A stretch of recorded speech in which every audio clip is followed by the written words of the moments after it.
नमस्कार दोस्तों, हमारे चैनल थिंक आप स्टूडेंट में आपका स्वागत है। आज की सबसे बड़ी अपडेट और खुशखबरी भी है कि हमारे देश की अर्थव्यवस्था 5वें नंबर से हटकर चौथे नंबर पे चली आई है।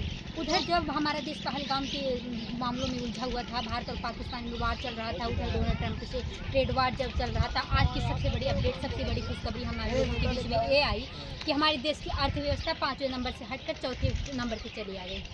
सबसे नंबर पर अमेरिका, दूसरे नंबर पर चाइना, तीसरे नंबर पर जर्मनी और चौथे नंबर पर भारत। इसके पहले नंबर पर अमेरिका था, दूसरे पे चाइना था, तीसरे पे जर्मनी था, चौथे पे जापान था, पांचवें पे भारत था। जापान को पीछे करते हुए हमारे देश की अर्थव्यवस्था, हमारा भारत देश चौथे नंबर पर चला गया। ये बहुत बड़ी खुशखबरी है और शायद ऐसी अगर हम लोग अपनी इकोनॉमिक्स को बढ़ावा देते रहें, एकजुट होते रहें, तो हमारे देश की अर्थव्यवस्था तीसरे या दूसरे नंबर पर आने में बहुत ज़्यादा समय नहीं लगाएगी।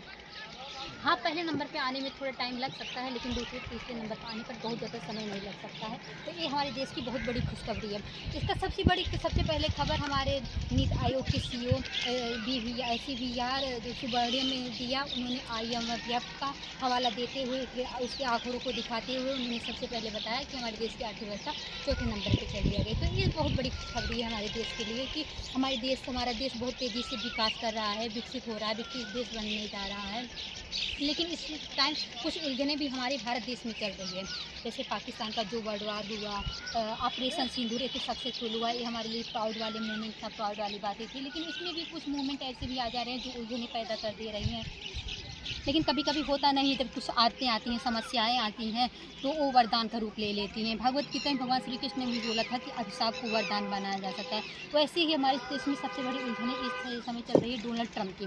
डोनाल्ड ट्रंप जो खुद की रिस्पेक्ट पाने के लिए, खुद का क्रेडिट पाने के लिए, अपने एक इंटरनेशनल लेवल पर सम्मान पाने के लिए, नोबेल पुरस्कार पाने के लिए वो किस हद तक चले जा रहे हैं उनको खुद ही नहीं पता चल रहा है।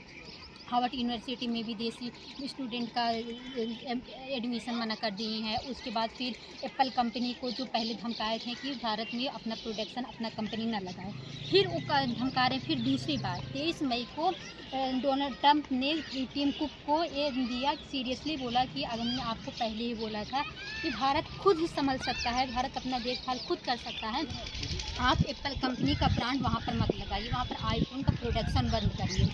तो ये टिम कुक, और इसका सबसे बड़ा रीज़न क्या है? मन में क्वेश्चन आता है डोनाल्ड ट्रंप आखिर ऐसा क्यों कर रहे हैं? तो इसका सबसे बड़ा मामला उनका कोई देश का लेकर, अमेरिका को फर्स्ट में लेकर नहीं, बल्कि पर्सनल मामले को लेकर, अपनी ईगो को लेकर वो इस टॉपिक को बहुत बड़ा बना रहे हैं। एप्पल कंपनी के ब्रांड को भारत से हटा रहे हैं, कहीं ना कहीं इनडायरेक्टली पाकिस्तान को सपोर्ट कर रहे हैं। उन्होंने टिम कुक से बोला कि डायरेक्टली तो कुछ नहीं कर सकते हैं एप्पल कंपनी के CEO टिम कुक का, लेकिन इनडायरेक्टली बोल रहे हैं कि अगर आप यहाँ से भारत से एप्पल कंपनी के ब्रांड को हटाएंगे नहीं तो हम आप पे टैरिफ लगा देंगे। तो टिम कुक को कहीं ना कहीं आज नहीं तो कल अगर ऐसे ही सीरियसली अपोज करते रहें तो उनको इस बात को मानना पड़ेगा।